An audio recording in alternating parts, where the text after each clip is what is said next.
understand the London bombings and who perpetrated them, you first need to look at 3/11/2004, the bombings in Madrid, Spain.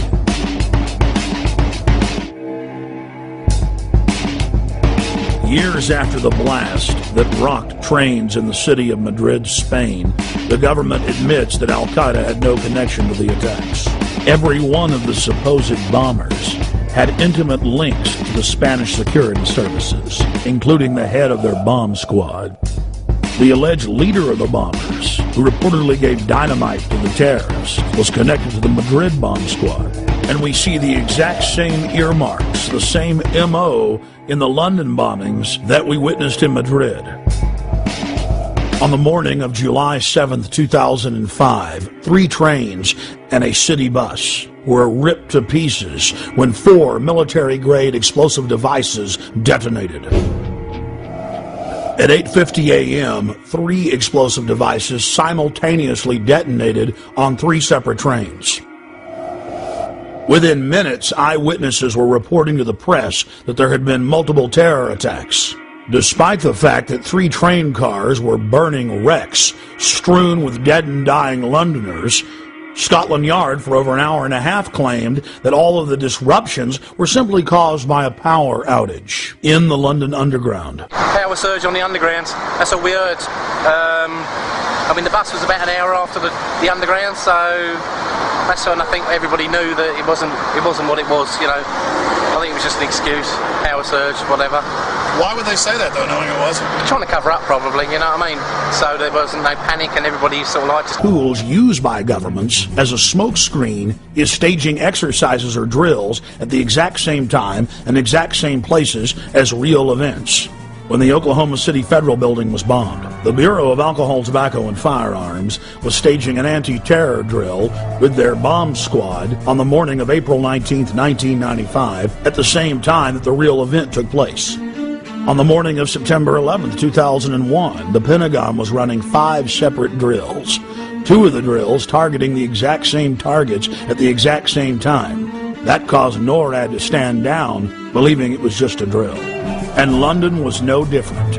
It's important to note that those taking part in the drills need not know that they're part of a larger operation. In fact, it's better for the conspirators that they not be informed.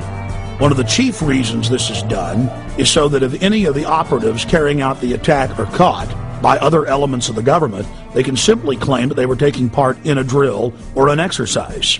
NSA, Infopol 9, and Echelon-type systems that are scanning for terrorist chatter will be fooled into believing they've simply picked up part of an exercise. On the morning of 7/7 in London, there was a simultaneous exercise targeting the exact same trains, the exact same bus, at the exact same locations, at the very same time. What we're supposed to believe is some kind of coincidence. There was also an anti-terrorist drill going on 7/7. And again, just like 9/11, they were talking about attacks on the same targets, the same kind of tube stations, and exactly the same time as the actual attack happened. We learned of the drills of 7/7 on 7/7 from Peter Power, the head of Visor Consultants, a crisis management firm based in London. Mr. Power was the former spokesperson for Scotland Yard.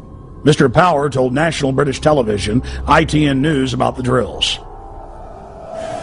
Today we were running an exercise for a company, bearing in mind I'm now in the private sector, and we sat everybody down in the city, 1,000 people involved in the whole organisation, but the crisis team, and the most peculiar thing was we based our scenario on the simultaneous attacks on the Underground and mainline station.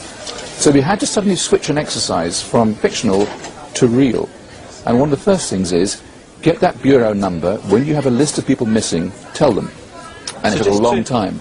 Just to get this right, you were actually working today on an exercise that envisioned virtually this scenario? Almost precisely. I was up until 2 o'clock this morning because it's our job, my own company, Visor Consultants. We specialise in helping people to get their crisis management response. How do you jump from slow time thinking to quick time doing? And we chose a scenario with their assistance which is based on a terrorist attack because they're very close to a property occupied by Jewish businessmen. They're in the city, and there are more American banks in the city than there are in the whole of New York. A logical thing to do. And I've still got how extraordinary today must feel for you as it unfolds. He repeated himself to BBC Radio 5.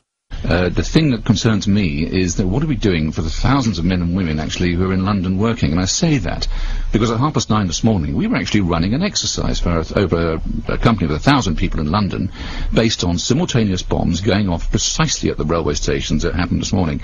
So I still have the hairs on the back of my neck standing upright. To get this quite straight, you were running an exercise to see how you would cope with this, and it happened while you were running the exercise? Precisely. And it was about 9:30 this morning. We planned this for a company, and for obvious reasons I don't want to reveal their name, but if they're listening they'll know it.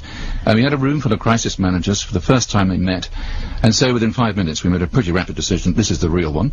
And so we went through the correct drills of activating crisis management procedures to jump from slow time to quick time thinking and so on.